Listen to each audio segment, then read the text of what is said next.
Hello नमस्कार साथियों, स्वागत है आप लोग सभी को ब्राइट फ्यूचर लाइव में। साथियों, जैसे कि आप लोग जानते हैं कि कल की क्लास में हम लोग डिस्कस कर रहे थे फिजिक्स का एक मोस्ट इम्पोर्टेंट टॉपिक, जिस टॉपिक का नाम है मोशन, जिसे हिंदी में बोला जाता है गति।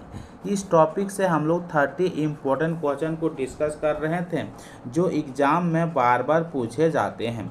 तो यदि आप कल की क्लास नहीं देखे हैं तो जाके देख लीजिएगा, प्लेलिस्ट बना दिया गया है। और यदि आप हर टॉपिक से एक्सपेक्टेड क्वेश्चन और प्रीवियस ईयर क्वेश्चन पेपर देखना चाहते हैं तो प्लेलिस्ट बना दिया गया है, आप जाके देख सकते हैं। केमिस्ट्री को कंप्लीट कराया गया है, फिजिक्स चल रही है और बायोलॉजी का कुछ टॉपिक बचा है, उसके अलावा कंप्लीट हो चुकी है, तो आप जाके देख सकते हैं। तो आज की क्लास की पहला क्वेश्चन है, वेग समय ग्राफ का ढाल क्या दर्शाती है। बहुत ही इंपॉर्टेंट क्वेश्चन है, ग्राफ से क्वेश्चन पूछी जाती है। तो यदि आप मेरे चैनल पे पहली बार जुड़े हैं तो मेरे चैनल को सब्सक्राइब कर लीजिए, ठीक इसी तरह तैयारी करने के लिए। तो पहला क्वेश्चन है, वेग समय ग्राफ का ढाल क्या दर्शाती है।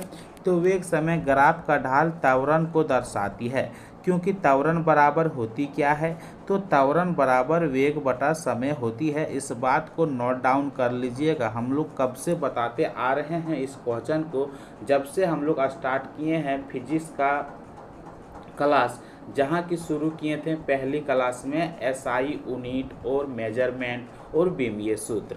तो पहला क्वेश्चन देख चुके हैं हम लोग। अब दूसरा क्वेश्चन देखते हैं कि वेग समय ग्राफ के नीचे का क्षेत्रफल क्या दर्शाती है। तो वेग समय ग्राफ के नीचे का क्षेत्रफल निश्चित समय अंतराल में वस्तु की द्वारा तय की गई कुल दूरी या विस्थापन के बारे में दर्शाती है। तो ऑप्शन नंबर बी इसका सही आंसर हो जाती है।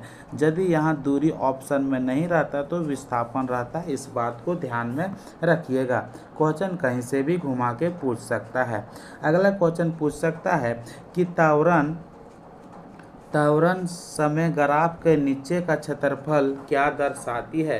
तो त्वरण समय ग्राफ का नीचे का क्षेत्रफल वेग में परिवर्तन के बारे में दर्शाता है, तो इस बात को भी नोट डाउन कर लीजिएगा। अगला क्वेश्चन है, यदि v minus T graph x H के समांतर है तो वस्तु की गति क्या होगी। बहुत इंपॉर्टेंट क्वेश्चन है, इसी तरह से घुमाकर पूछा जाता है।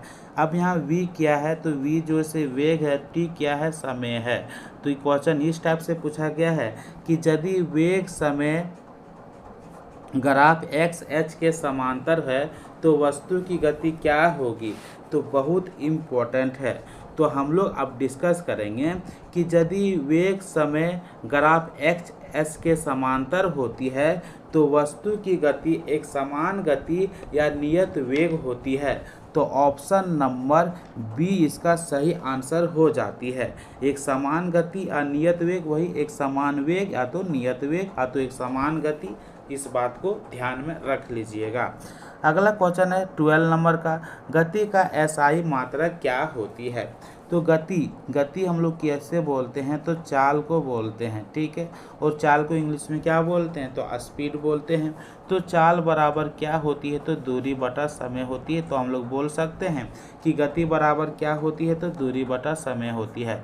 दूरी का एसआई मात्रा क्या होती है, तो मीटर होती है। और समय का एसआई मात्रा क्या होती है, तो सेकेंड होती है। तो m बटा s कहाँ पे देखने को मिल रहा है, तो ऑप्शन नंबर 20 का सही आंसर हो जाती है। यदि इस फॉर्मेट में नहीं रहता तो इस फॉर्मेट में रहता, इस बात को ध्यान रखिएगा। यदि s ऊपर जाएगा तो माइनस में आ जाती है, तो ये s पर पावर -1 इसका सही आंसर हो जाती है। अगला क्वेश्चन है, त्वरण का एसआई मात्रा क्या होती है। बहुत इंपॉर्टेंट क्वेश्चन है। त्वरण का सूत्र क्या होती है, तो त्वरण बराबर वेग बटा समय होती है। अब क्वेश्चन ये भी पूछ सकता है कि वेग, तो वेग का एसआई मात्रा क्या होती है, नहीं जानते हैं। तो वेग बराबर क्या होती है, तो वेग बराबर विस्थापन बटा समय होती है, हम लोग सभी जानते हैं, ठीक है। तो यहाँ पे देखेंगे तो विस्थापन का एसआई मात्रा क्या होती है, यानी कि मीटर होती है। और समय का एसआई मात्रा क्या होती है, सेकंड। फिर बटा में क्या चल जाएगा, तो समय का एसआई तो सेकंड हो जाती है, ठीक है। तो यहाँ पे हम लोग मल्टीपल करेंगे तो क्या हो जाएगा, m बटा s हो जाएगा यहाँ पे। और यहाँ पे कुछ नहीं तो यहाँ पे बटा 1 लिख देंगे, तो 1 बटा s यहाँ पे हो जाती है। अब यहाँ क्या हो जाएगा, मीटर बटा सेकेंड स्क्वायर। तो ऑप्शन नंबर किस में देखने को मिल रहा है, तो ऑप्शन नंबर सी में देखने को मिल रहा है। तो सी इसका सही आंसर हो जाती है। यदि इस फॉर्मेट में नहीं रहती, यदि एस को हम लोग ऊपर लेके जाएंगे तो माइनस में आ जाएगा, यानी कि मीटर सेकेंड माइनस स्क्वायर इसका सही आंसर हो जाती है। ठीक है, अब हम लोग बात करेंगे अगला क्वेश्चन, ऋणात्मक त्वरण को क्या कहते हैं। तो ऋणात्मक त्वरण को मंदन कहते हैं। तो ऑप्शन नंबर सी इसका सही आंसर हो जाती है। बहुत ही इंपॉर्टेंट क्वेश्चन, मंदन नहीं रहेगा ऑप्शन में तो बी मंदन रहेगा, इस बात को भी ध्यान रखिएगा। अगला क्वेश्चन देखते हैं 15 नंबर का, कि यदि किसी वस्तु पर शुद्ध बल शून्य हो तो वह क्या होती है। तो यदि किसी वस्तु पर शुद्ध बल शून्य होती है तो वस्तु संतुलन में रहती है, इस बात को ध्यान में रखिएगा। कि यदि वस्तु स्थिर रहती है तो वह वैसी ही बनी रहेगी, और यदि वस्तु गतिमान में है तो वस्तु सीधी रेखा में चलती रहेगी, इस बात को ध्यान में रखिएगा एक समान वेग से। तो क्वेश्चन यही पूछा जाता है कि यदि किसी वस्तु पर शुद्ध बल शून्य हो तो वह क्या होती है। तो ध्यान रखिएगा कि यदि किसी वस्तु पर शुद्ध बल शून्य होती है तो वह वस्तु संतुलन में रहती है। जैसे कोई वस्तु स्थिर अवस्था में है तो वह वैसे ही बनी रहेगी, कोई वस्तु चल रही है तो वह एक समान वेग से सीधी रेखा में चलती रहेगी। तो ऑप्शन नंबर सी इसका सही आंसर हो जाती है। अब हम लोग बढ़ते हैं टफ क्वेश्चन की ओर, कि कैसे कैसे क्वेश्चन पूछा जाता है जो कि हार्ड लगता है एग्जाम में। तो पहला क्वेश्चन है, एक वस्तु पहले 10 सेकंड तक 2 मीटर पर सेकंड स्क्वायर के त्वरण से चलती है तथा अगले 10 सेकंड तक 2 मीटर पर सेकंड स्क्वायर के मंदन से चलती है, तो कुल दूरी क्या होगी। तो मंदन मतलब माइनस ऋणात्मक होती है। ठीक है, इस बात को ध्यान रखिएगा। यहाँ पे पूछा गया है कि कुल दूरी क्या होगी, तो हम लोग कौन सा फॉर्मूला यूज करेंगे, तो गति का दूसरा समीकरण का यूज करेंगे। गति का दूसरा समीकरण क्या होती है, तो गति का दूसरा समीकरण बराबर होती है u t plus 1/2 AT square होती है। हम लोग सभी जानते हैं क्योंकि कल की क्लास में हम लोग पूरी तरह से डिस्कस किए थे। तो पहली चरण का हम लोग को दूरी निकालना है। तो पहली चरण का दूरी u का मान कितना है, तो u का मान नहीं दिया गया है तो 0 मान लेंगे। ठीक है, t का मान कितना दिया गया है, तो 10 यानी कि पहला समय यानी सेकंड में दिया गया है, यानी कि पहला समय जो दिया गया है कितना दिया गया है, 10 सेकंड दिया गया है। अब देखते हैं 1/2 a का मान कितना दिया गया है, तो 2 यानी त्वरण का मान 2 दिया गया है, और t स्क्वायर यानी समय का मान कितना दिया गया है, तो 10 दिया गया है। तो 10 दूना 10 हो जाएगा क्योंकि यहाँ पे t स्क्वायर में है। अब यहाँ पे 0 हो जाती है, ये कट जाती है, यहाँ पे 100 हो जाती है। तो पहले चरण का दूरी जो होगी कितना हो जाएगी, तो 100 मीटर हो जाती है। इस बात को ध्यान में रखना है क्योंकि अभी आगे काम देगा। अब हम लोग देखते हैं कि यदि हम लोग प्रथम चरण की अंतिम वेग निकालेंगे तो वह दूसरी चरण का प्रारंभिक वेग हो जाती है। तो प्रथम चरण का अंतिम वेग निकालेंगे तो v बराबर u प्लस ये t क्या होती है, फॉर्मूला होती है। तो v बराबर u का मान कितना दिया गया है, तो u का मान हम लोग 0 दिया गया है, हम लोग 0 मान लिए हैं क्योंकि नहीं दिया गया है। a का मान कितना दिया गया है, तो त्वरण का मान 2 दिया गया है, और समय का मान कितना दिया गया है, 10 हो गया। तो यहाँ पे 20 मीटर पर सेकंड हो जाती है। इस बात को ध्यान रखिएगा कि अंतिम वेग कितना हो गई, तो 20 मीटर पर सेकंड हो गई। अब यही अंतिम वेग प्रथम चरण का दूसरा चरण का प्रारंभिक वेग बन जाती है। तो अब हम लोग डिस्कस करते हैं। तो दूसरा चरण का प्रारंभिक वेग जो बन जाएगी कितना हो जाएगी, तो 20 मीटर पर सेकंड हो जाती है। समय का मान कितना दिया गया है, तो समय का मान दिया गया है 10 सेकंड, और त्वरण का मान कितना दिया गया है, तो -2 क्योंकि मंदन में पूछा गया है, मंदन में बताया गया है। ठीक है, अब यहाँ पे देखते हैं तो यहाँ पे दूसरी चरण का दूरी कितना होगी। तो दूसरी चरण का दूरी निकालने के लिए फिर हम लोग क्या करेंगे, फिर वही फॉर्मूला को हम लोग पुट करेंगे। फॉर्मूला क्या है, s बराबर ut प्लस 1/2 AT स्क्वायर, यही फॉर्मूला है। u का मान कितना हो गया, तो यहाँ पे नोट करते हैं। ठीक है, u का मान हो गया 20 हो गया। ठीक है, s2 बराबर u का मान 20 हो गया। t का मान कितना दिया गया, तो t का मान यहाँ पे भी 10 दिया गया, 10 कर देंगे, प्लस 1/2। तो अब देखते हैं a का मान कितना दिया, तो -2 में दिया गया है क्योंकि मंदन है। ठीक है, टी का स्क्वायर यानी कि 10 का स्क्वायर कितना हो जाएगा, तो 100 हो जाता है। ठीक है, अब यहाँ पे हम लोग मल्टीपल करेंगे तो 20 दूना 200 हो जाएगा।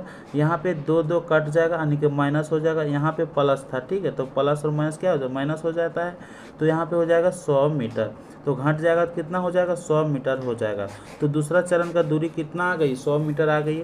अब बोल रहा है कि कुल दूरी, तो पहला चरण का दूरी 100 मीटर और दूसरा चरण का दूरी 100 मीटर यानी कि 200 मीटर इसका सही आंसर हो जाती है। तो ऑप्शन नंबर ये इसका सही आंसर होगा।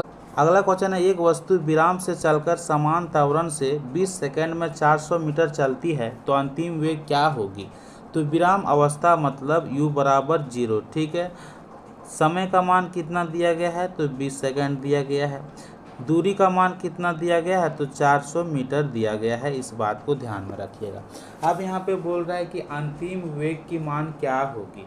तो हम लोग जानते हैं कि दूरी बराबर क्या होती है, फॉर्मूला क्या होती है। तो दूरी बराबर फॉर्मूला होती है, यदि भी निकालना हो और u दिया रहता है और दूरी भी दिया रहता है तो u प्लस भी बटा 2 इंटू समय होती है। इस बात को हम लोग जानते हैं। दूरी का मान कितना दे दिया गया है, तो 400 दे दिया गया है। u के मान 0 है, v के मान कितना है निकालना है, u के ठीक यहाँ पे बटा में 2 है। ठीक है, और समय का मान कितना है, तो 20 है। अब यहाँ पे कितना हो जाएगी, तो यहाँ पे 2 कट जाएगी यानी कि 10 भी हो जाएगी। तो v इक्वल टू यानी 40 मीटर पर सेकंड हो जाती है। तो ऑप्शन नंबर सी इसका सही आंसर हो जाए। अगला क्वेश्चन है, किसी वस्तु का वेग पहले 10 सेकंड में 0 से 20 मीटर पर सेकंड हो जाती है तथा अगले 10 सेकंड में फिर 0 हो जाती है, तो कुल चली दूरी क्या होगी। बहुत ही इंपॉर्टेंट क्वेश्चन है।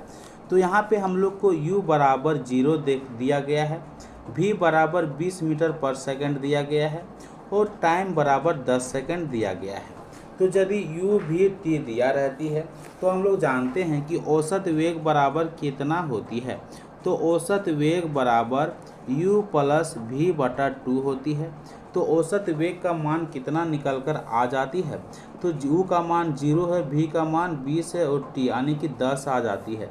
तो औसत वेग बराबर 10 मीटर पर सेकंड हो जाती है। ये हो गई पहला चरण।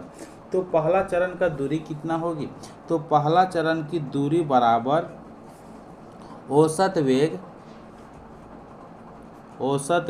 गुना समय।